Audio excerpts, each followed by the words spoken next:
yeah, let's have a look now at the action in the women's competition. So this is Algeria 1 up against South Africa 2. So let me have a look. We've got Narain Boublal for Algeria. We've got Abdullali for Algeria, and the number 8 there for Algeria is Fatima Bouzidi, and for the South African team, we've got Kelebokhele Moeng, we've got Danao Musemi, and we've got Dudu Gwaza.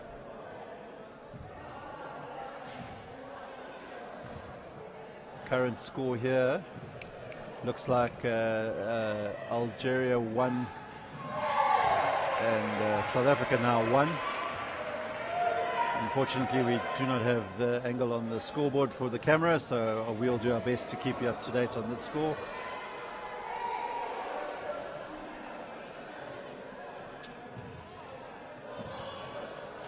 So South Africa currently leads 2 points to 1.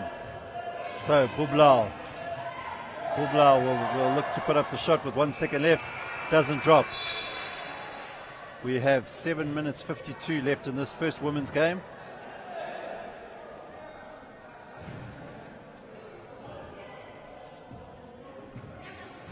Kelebokhele Moeng for South Africa. All right, so the score now in your left-hand side of the screen, and the 2 belongs to South Africa. The 1 is Algeria. 7 minutes 40 left in this game.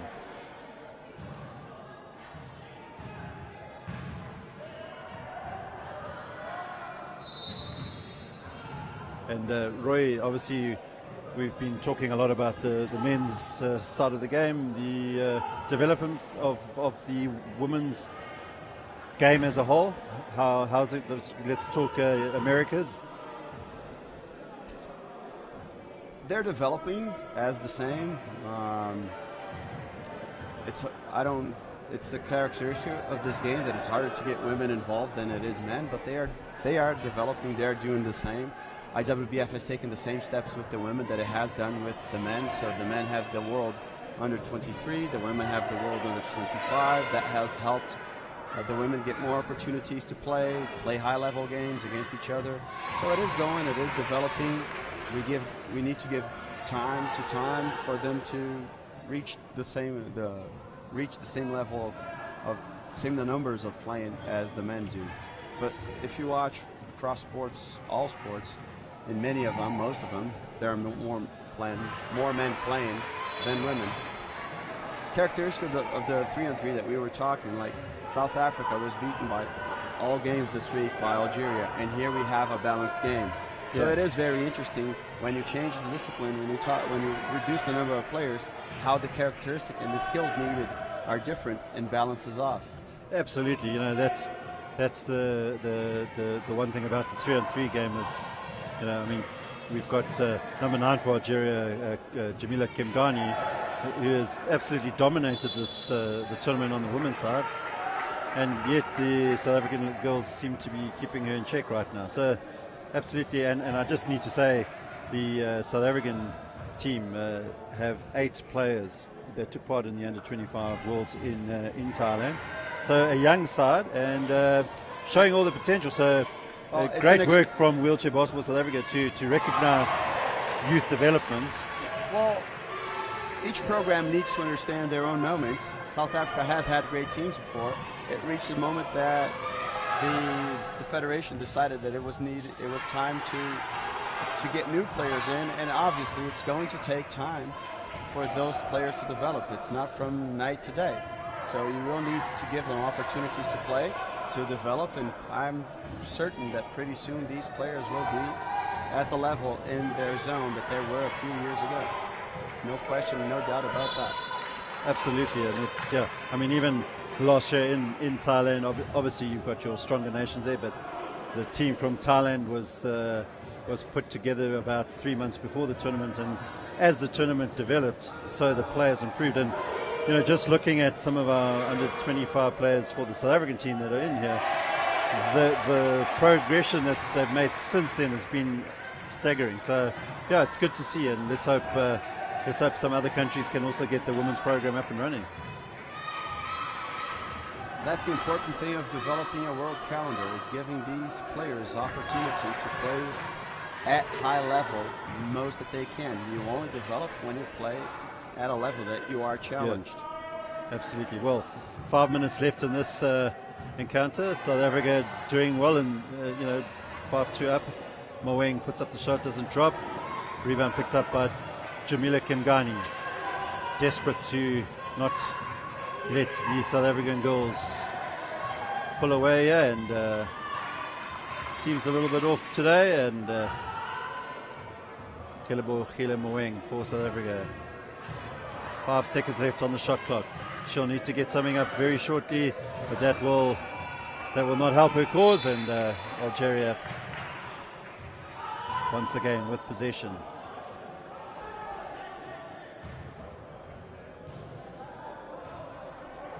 One thing that our spectators have noticed but not have asked the question, how do you decide which team starts with the ball? As we've seen that there's no tap off, you do a coin toss, so the team who wins the coin toss can decide if they start the game with the possession of the ball, or if they start the overtime, if it happens, with the possession of the ball.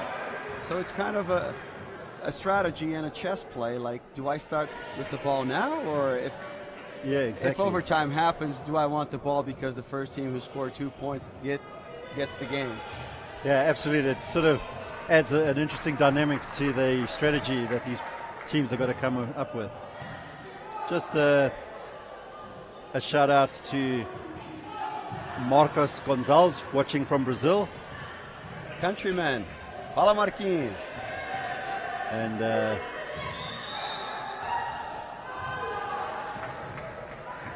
it's our pleasure for bringing these games live to you, and I hope you're enjoying it, watching it in Brazil.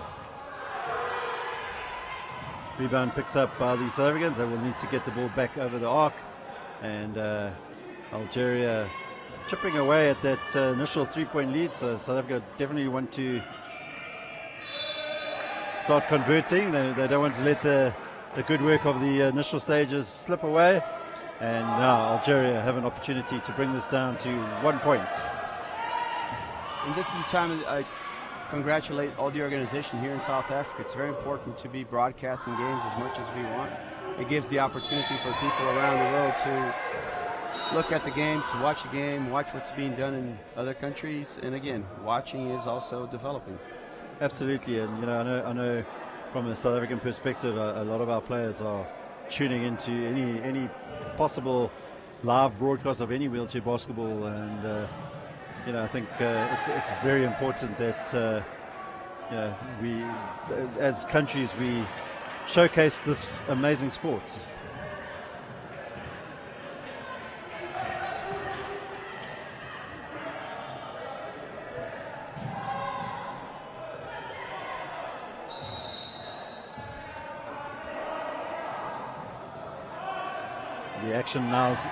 The action now on both courts. We've had the start of the semi-final between Morocco and Algeria in the men's section, but we'll stay with this women's encounter and move across to the men's encounter as soon as we're done here, because this one looks like it's going to go down to the wire.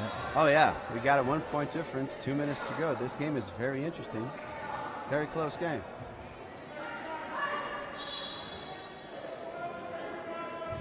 What we see here is, because this is a new discipline, not all players are really familiarized with the rules, so we see the referee teaching a lot, which is important.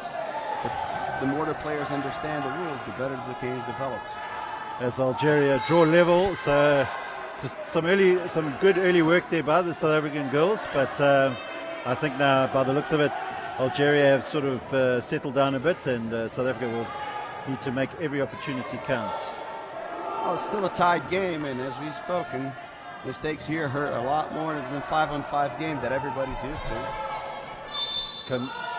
Jamila Kimgani there, very dangerous player, and she drives in, puts up the shot, and is fouled by Musemi, and Musemi will send Jamila Kimgani to the line.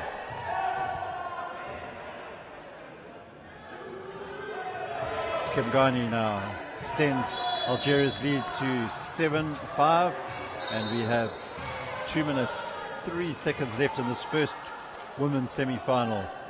If I look across to the men's semi-final, I would love to tell you what the score is, but I can't see it from this angle. And now we shoot across to the men's game.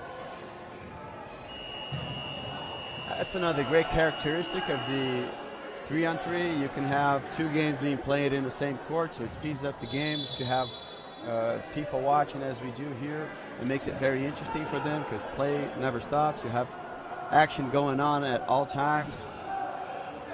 All right. So it looks like it's 2-0 there to the Moroccans, and we'll go quickly back to the women's game now with 2 minutes left. South Africa,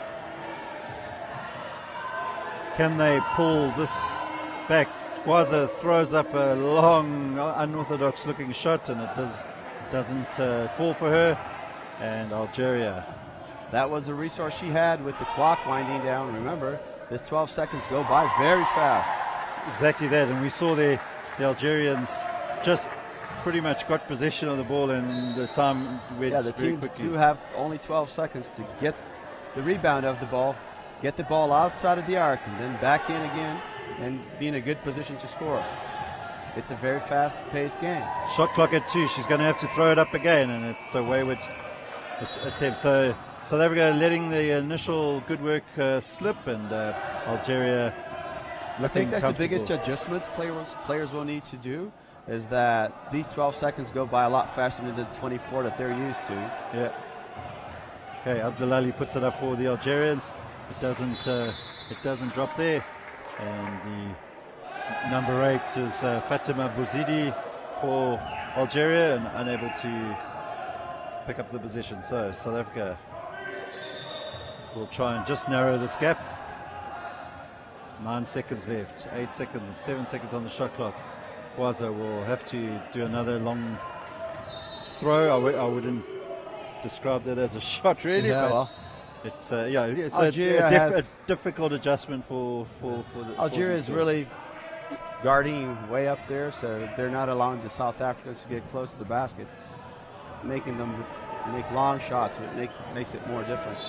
Excellent pass there from Jamila Kimgani to Abdelali, and with 52 seconds left on the clock, it's all but done for Algeria, and I think at this stage we can move across to the men's game.